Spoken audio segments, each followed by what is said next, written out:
Star Wars issue 55 sees the Imperials begin the cleanup of the destroyed Rebel cruisers as the Republic, General Dodonna's cruiser, returns from hyperspace, firing on the Executor. As the Imperials close in on them, Han Solo, along with pods full of soldiers and people, arrive out of hyperspace and deliver the activation codes to the downed cruisers and to rescue the people trapped aboard the Mako Ta Base. Leia contacts Mon Mothma and tells her to get the ambassadors ready to board their shuttle. A TIE fighter finds them, however, and looks to destroy them, but Han's quick reflexes make short work of the TIE, letting Luke and Leia board the base. Han races back to the other transport, saving the engineer Miyoti from being shot down as she gets to the cruiser Chewie and the Falcon are on. Chewie puts the codes into the cruiser, giving Akbar access to the communications between the cruisers. Hera Syndulla contacts Akbar, telling her that her cruiser, the Geist, is ready to fight, as Dodonna says that once every cruiser is rebooted, they will scatter to their secure locations. In the meantime, however, Hera plans on giving the Empire everything she and her cruiser has. As Han celebrates a victory, his ship is hit by a TIE and the engines are destroyed. As the ambassadors board the shuttles, Luke tries to get Han on the comm, but he can't contact his friend. Dodonna's ship meanwhile is disabled, meaning he will have to guard the rear of the escaping cruisers. Luke finally gets a hold of Han, who tells him that his engines are dead and he is stuck out in the middle of nowhere. He wants Luke to tell Leia that he was brave before his message cuts out. Leia says that she knows of a way that they can save Han and tells Mon Mothma to take the ambassadors and escape. All the cruisers blast off into hyperspace, but one remains behind, General Dodonna's, whose ship is immediately destroyed by Vader's. As Han drifts further into outer space, he takes a drink from his hip flask, saying that he's in good company if this is indeed the way he dies, and while he can't understand what R2 is saying thanks to the translator being broken, he assumes the droid agrees with him. Suddenly a cable is launched to his ship as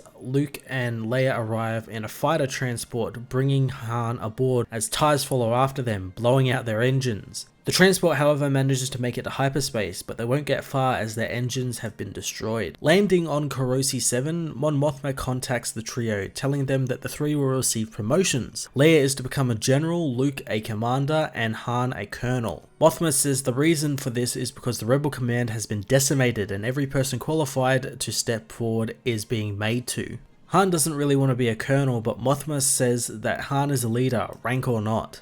Thanks to Luke and Leia's new ranks, they get to decide on what to do now. Their first task, however, is to find the Falcon and Chewie, but they don't know how they can get off the planet thanks to their ship being nothing better than scrap. Han has an idea, however, to get them off the planet. Elsewhere, Vader reports the Battle of Mako Ta Base to the Emperor, who, despite Vader losing the actual rebellion and their cruisers, finds the fact that his attack on the rebel base made the galaxy think twice about rebellion satisfactory. Finding their way to Nar Shaddaa, Han and the others meet with Sana Starros, who Han gives the data he stole from the Ring of Catherine as payment to get them off-world. Blasting away from Nar Shaddaa, R2 and 3PO talk about their situation and how glad they are that engineer Miyoti is safe since she was kind to 3PO, and he confirms to his little friend that her name does indeed mean Hope, which they now have. Star Wars issue 55 ended Kieran Gillen's huge Hope Dies storyline by putting the Rebels on course for more fun adventures, as well as we itch ever closer to pre and post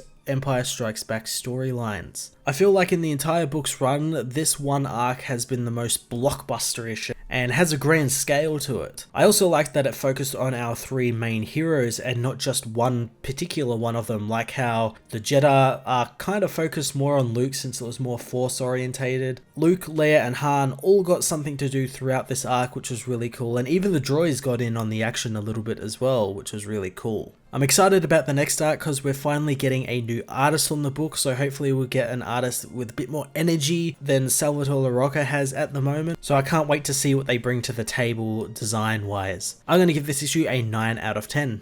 Hey everyone, thanks for watching my newest video. If you enjoyed it, you might also like to check out my other reviews here on my channel. You can also follow me on various social media platforms like Twitter by searching Matt_FOS, or even join the Comic Multiverse Discord server and chat with other comic book fans, including myself and Joel from Cape Joel. Want cheap comics and trades? Head over to the book depository with the link in the description to get the cheapest trades and comics around, along with free shipping anywhere in the world. Until next time, this has been Matt of the Fortress of Solitude. Thank you so much for watching.